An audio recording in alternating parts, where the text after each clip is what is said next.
Autopilot and full self-driving. What are they? Do you have them? And how do they work?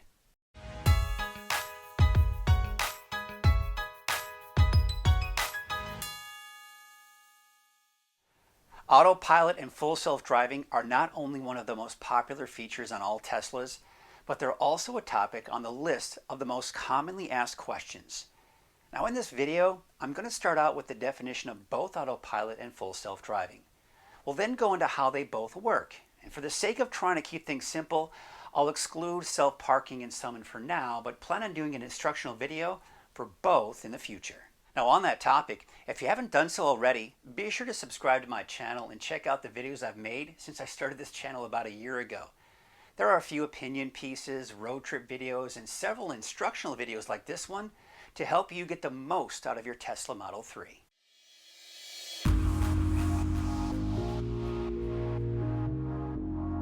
Autopilot and full self-driving are controversial terms because these terms lead a lot of people to believe that you can input an address into the navigation system, press go, and sit back and relax while the car takes you to your destination without any interaction from you. Now that would be an autonomous car, and even though this is the ultimate goal, no car company, including Tesla, is there just yet. So here is what Tesla Autopilot is. The first feature is called traffic-aware cruise control. Now this functions like any other form of cruise control, but it also keeps a safe distance between you and the car in front of you by slowing down and speeding up on its own. Now in stop-and-go traffic, it will come to a complete stop and accelerate once the car in front of you starts moving forward, and will eventually take you to your desired speed when traffic flow is normal. All of this without putting your foot on the brake or the accelerator. Now Autopilot also includes auto steering. Now this includes all of the features of traffic-aware cruise control, but also steers the car for you to stay in the center of the lane. Now on April 11, 2019, Tesla announced Autopilot would be included on all Tesla vehicles. Before then, it was a paid upgrade. Now that being said, the price of the car also went up about $2,000 on the date of this announcement.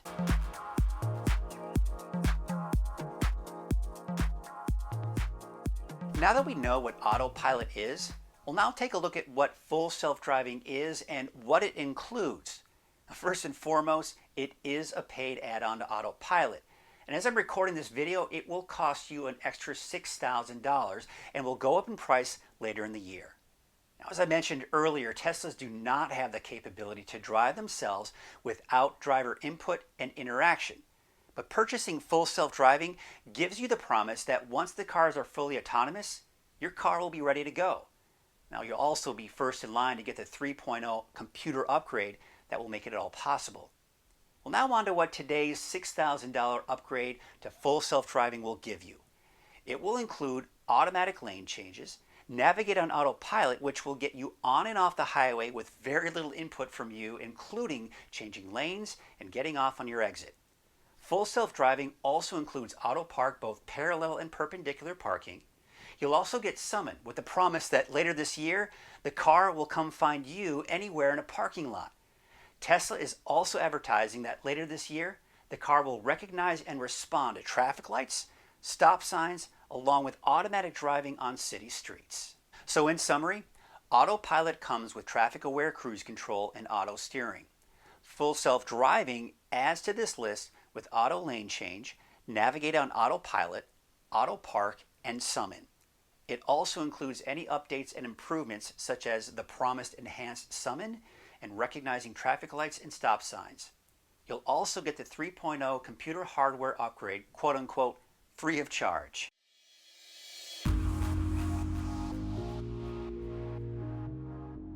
Now in order to activate traffic-aware cruise control, you must first be going at least 18 miles per hour or 30 kilometers per hour.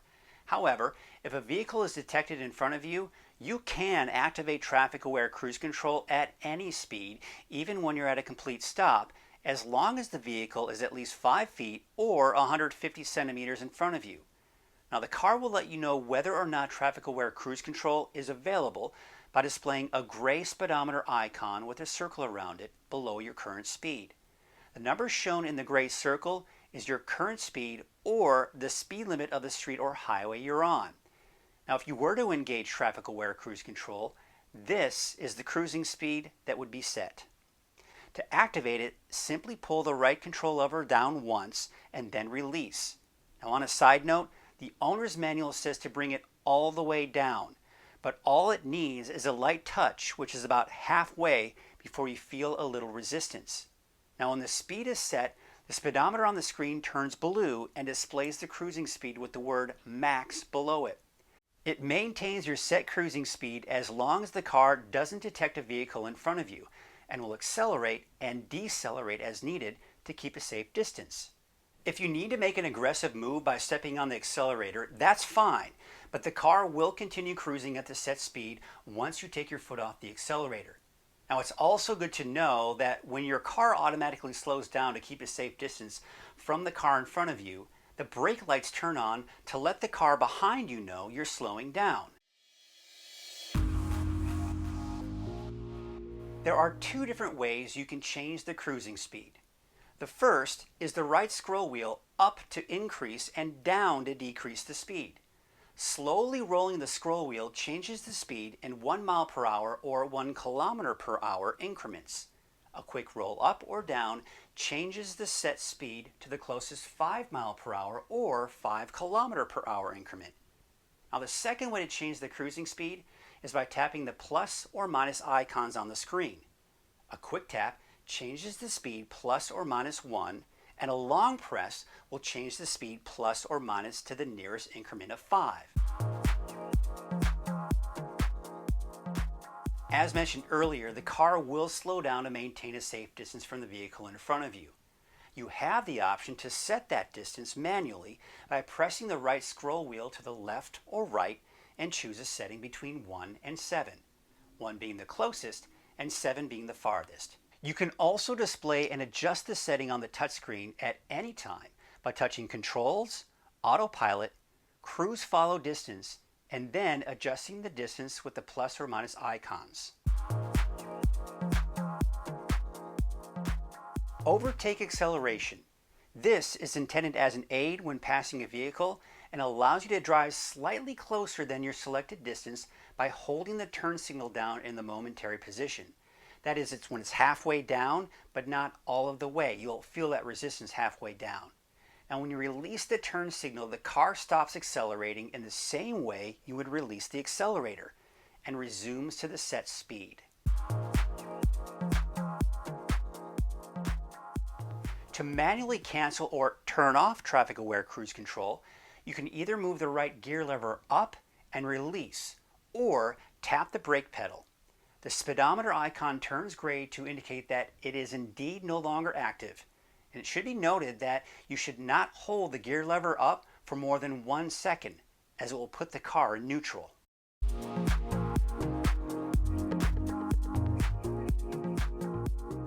Before you can use Autosteer for the first time, you must enable it by touching Controls, Autopilot, then Autosteer.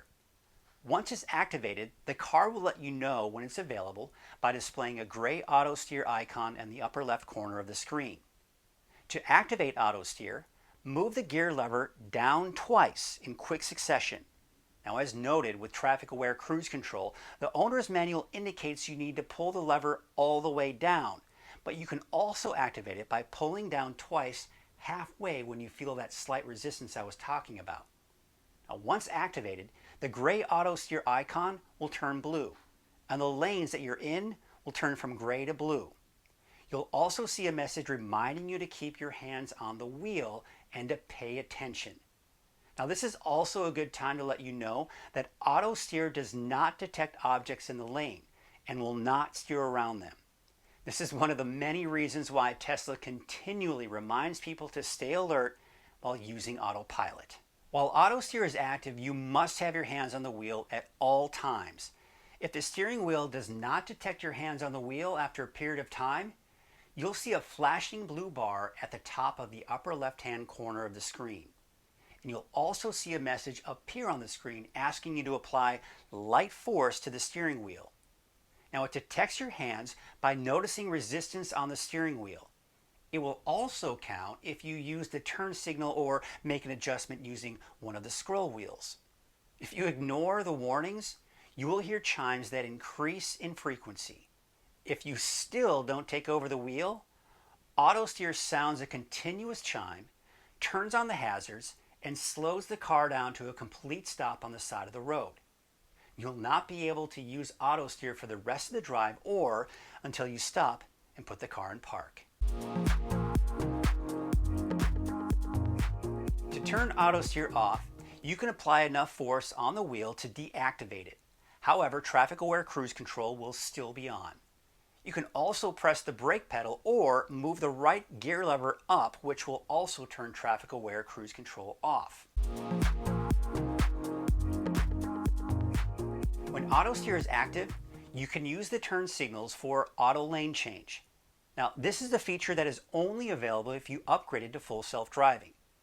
To have the car change lanes for you automatically, push the turn signal lever all the way up or down.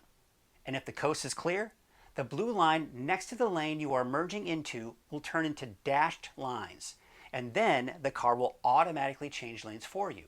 Now, if you don't have full self-driving, when you put your turn signal on, Autosteer will give you control of the wheel to change lanes, while traffic-aware cruise control is still activated. Once you change lanes, you will then need to reactivate Autosteer.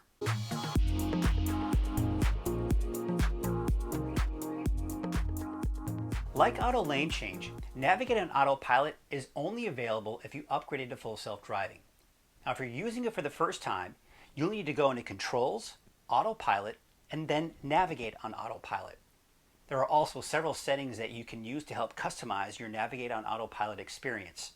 Press Enable at the start of every trip if you want it to automatically turn on every time you use a navigation route. Engaging Navigate on Autopilot is the same as engaging Autosteer, but instead of two blue lines outlining the lane you want to stay in, there will be a single blue line down the center of the lane. There are two different types of lane changes in Navigate on Autopilot. The first is route-based. Now, this helps keep you on your route, like changing into a lane to prepare for an off-ramp or exit. Speed-based lane changes are performed to maintain your cruising speed. Now, speed-based lane changes are also optional. You can change the setting to disable the speed-based lane changes, or you can customize just how aggressive the lane changes are, from a more conservative setting to the more aggressive Mad Max setting. By default, you will be required to confirm a lane change by engaging the appropriate turn signal. However, you can turn this setting off and customize how you're notified of lane changes: off, chime, vibrate the wheel, or both. If Require Lane Change Confirmation is turned off, Navigate on Autopilot will turn on the appropriate turn signal, checks to make sure all is clear, and will then merge into the adjacent lane. When Navigate on Autopilot wants to make a speed-based or route-based lane change, it will notify you based on your settings.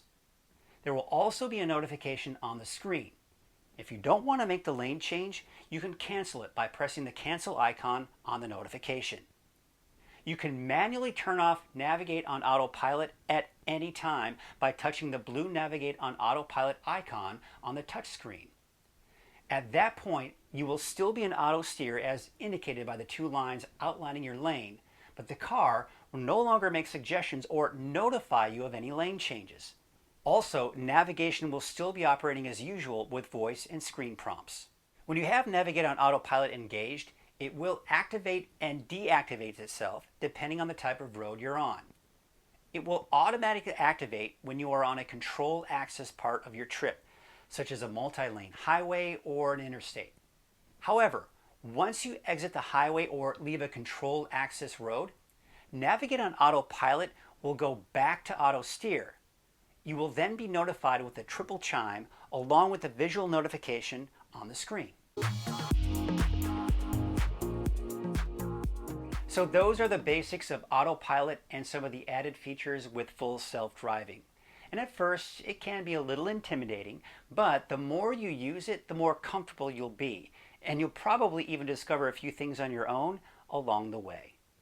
Well, I hope you enjoyed this video, and if you did, if you found it to be of useful information, be sure to give it a like, and better yet, you can subscribe to my channel.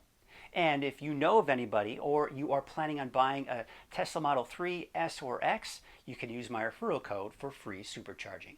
So once again, thank you all so much for watching, and until my next video, stay positively charged.